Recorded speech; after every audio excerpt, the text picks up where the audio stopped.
The biggest influence I've had as a life philosophy is Buddhism, because I grew up in a Buddhist home, and of course I've been exposed to so many other philosophies and religions and cultures, but I find that the Buddhist practice has a very practical approach to assess how the mind works, how our psychology works, how our egos operate, how we show up in the world in relation to everything else that's out there, and then the stress that arises from our day-to-day living.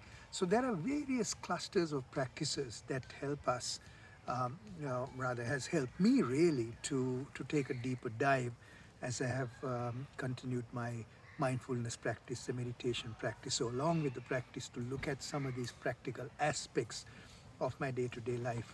So one of the aspects that I want to share with you today is it's called the three fetters. So what are the three fetters? Three fetters are grasping, like grabbing onto something, trying to hold on to something.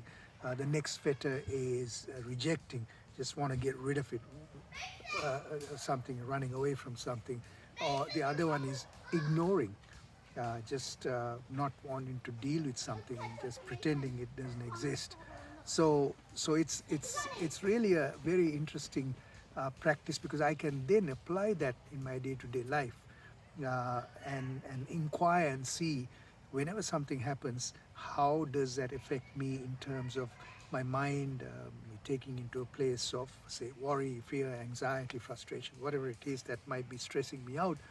And for instance, if I have just put in a proposal for a project, um, and I have done my best with that proposal, I've lodged it, but then now I'm worrying, as I haven't heard back from the client for a few weeks. I feel anxious and frustrated. So how is that going to help me? Because all that is doing is stressing me out, right? So how can I get my ego and myself out of the way to put it in perspective and say, well, I did my best. I'm just going to now drop it, stop worrying about it. The other fetish, rather, the other fetter is is rejecting. For instance, now we are here in this beautiful campsite in a place called Fitzroy in Ontario, and when Samantha and the family were planning it, I was starting to have a little bit of anxiety and be wondering why, right? My anxiety comes from a really kind of a crazy fetish that I have with washrooms. I've grown up with uh, washrooms in a certain way. That's my safe space. I want my own space and all that. To now share a communal washroom, imagine that I get all worked up with it. So that's a suffering that I have. That anxiety that arises really is no big deal at all, right? If you think about it, but that's something that I have had to deal with. So even in planning this trip, I had to come to terms with that, to put it in perspective and say, why? What's the worry arising from it? What's my need?